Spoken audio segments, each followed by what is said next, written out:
people, I know we said we'll be back another day, but as we were riding through the city, we passed the airport, and we had to touch on this topic because this was one of those things early on in our relationship that definitely caused a lot of stress, and that's relationships and jobs. Relationships and jobs. Yes, for us early on, my job caused a lot of, I feel like, unnecessary stress and arguments between us. My previous job, I should say. Which, if y'all can't tell, sorry, babe. Which, if y'all can't tell, he worked at the airport. I worked at the airport. We're right here at Hartsville International Airport in Atlanta. If you come to Atlanta, you got to, this the place that you got to come to get in Atlanta. If you flying, at least. I definitely had a high stress level job at the time. Dealing with a lot of customers and patrons, and a lot of the time, what would happen is during these interactions with these customers and with these patrons, I would be on the phone with her, or it might be a situation where somebody just tried to cuss me out. You know what I'm saying? Because I'm doing my job. So they trying to cuss me out, and they coming at me and you know what I'm saying? Now I'm turned. I'm lit. And you know what I'm saying? I'm in that mode. And then she called me.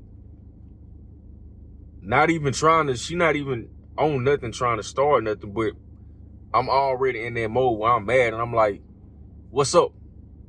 What's going on? What's up? She's like, babe, I'm checking on you. But and it's unintentional on my part. I'm not trying to transfer the energy on to her, right? But she catching the back end, and I'm not trying to, you know what I'm saying? The point is, do not let your job stress you out to the point where it transfers over to your relationship. Because she definitely caught a lot of that back end. And it wasn't her fault. I had a high stress level job.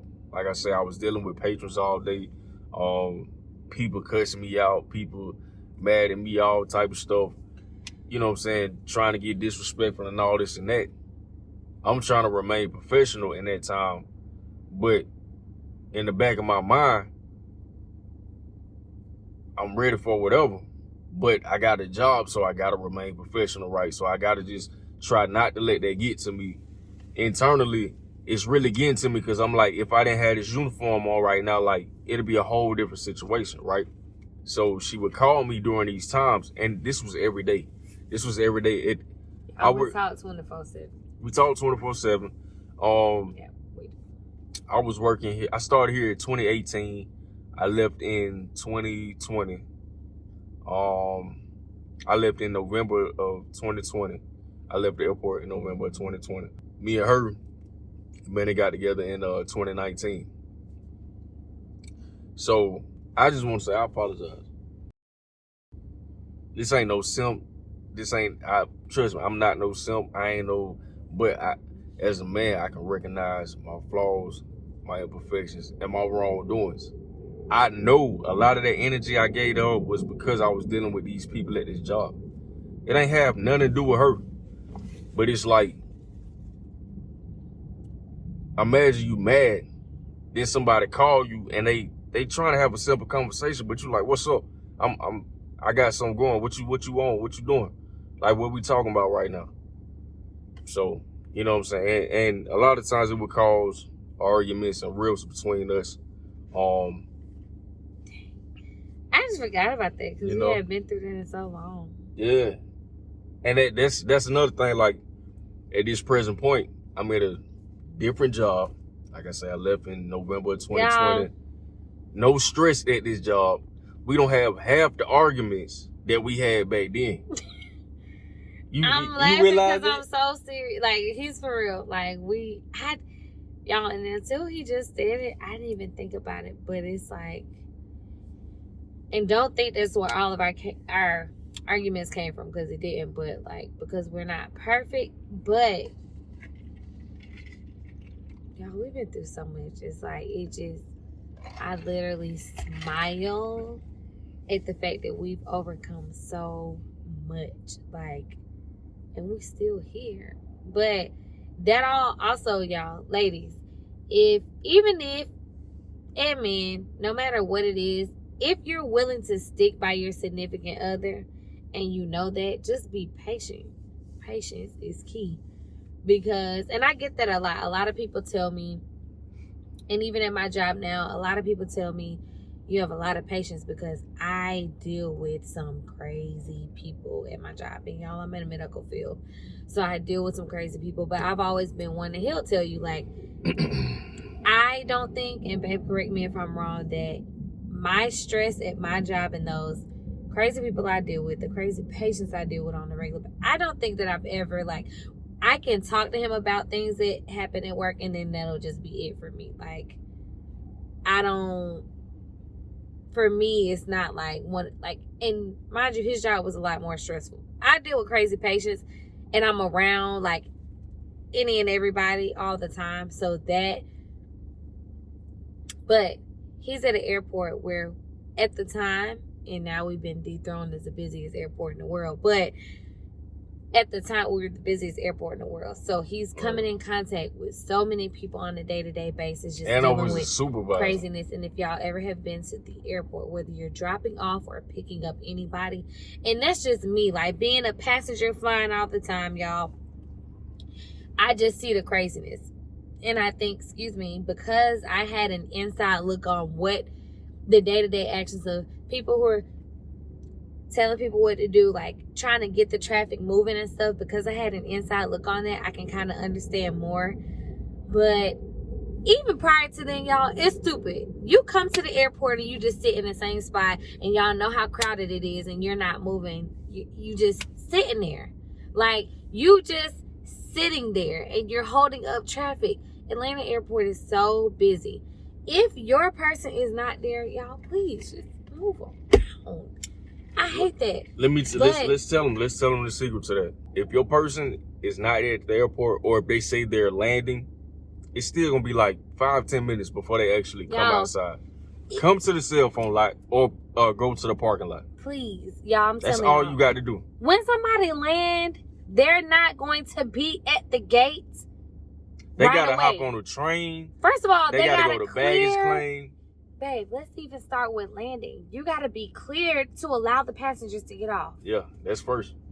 Y'all, then anybody who has to carry on, you gotta open up the overhead bins.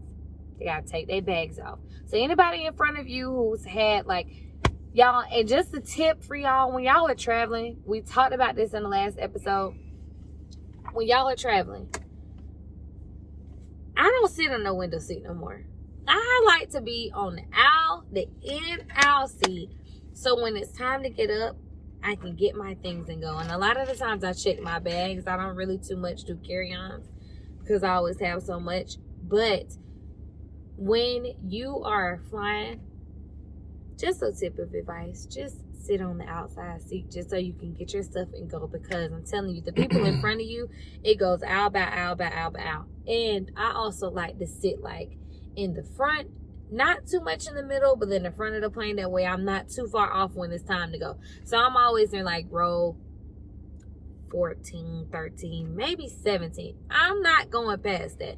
I think I've been in row 21 once before, but I'm not going past that. I'm not sitting in the back of the plane. It just takes forever.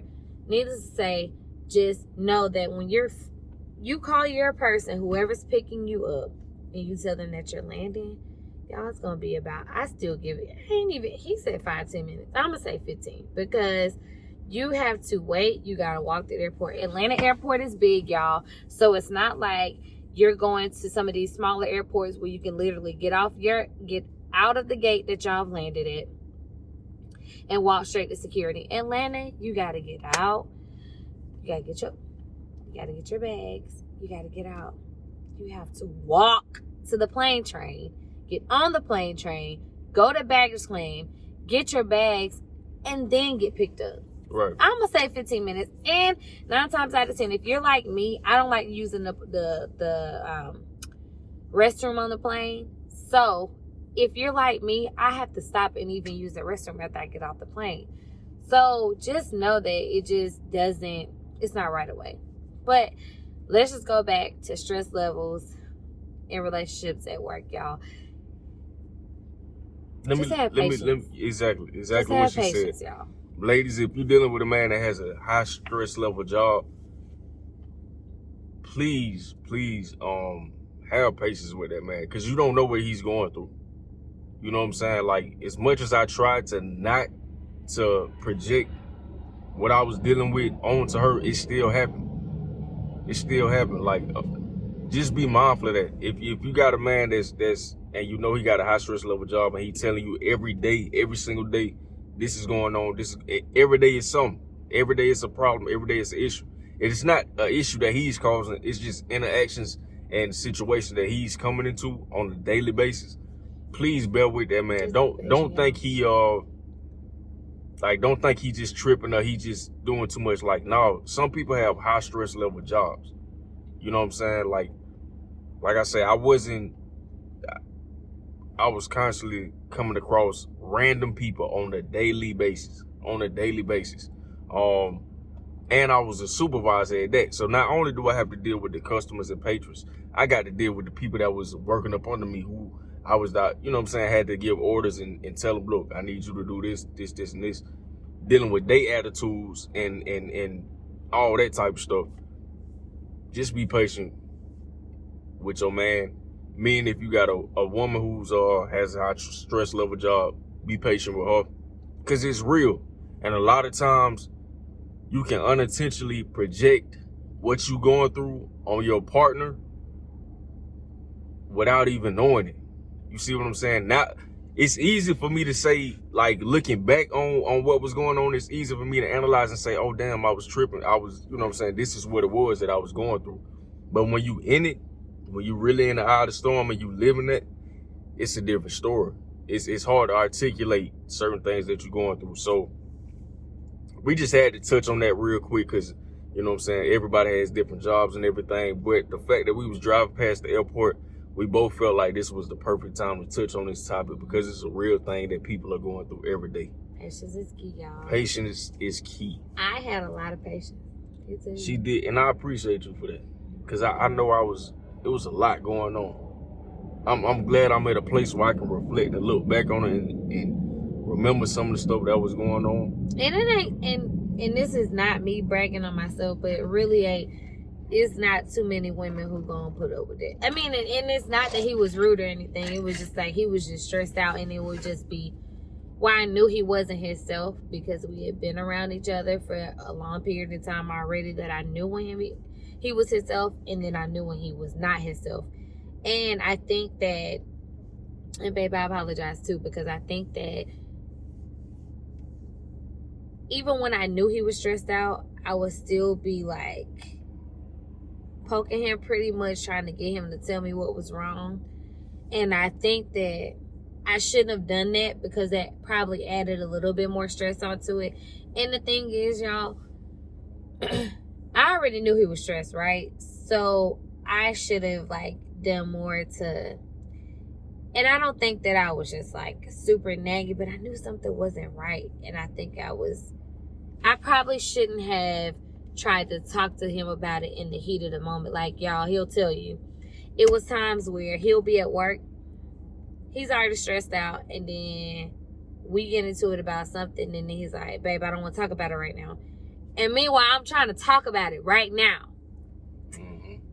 I'm trying to talk about it right now. But it was the fact that it was on my end. I know for sure that it was good intentions behind that, just because I didn't want it to linger on, knowing the stress he already had. But I should have known, like, let me just cut it off, and then we can talk about it later. But and meanwhile, I'm saying let's not talk about it, because I still got to go through this for however many hours is left in the workshop.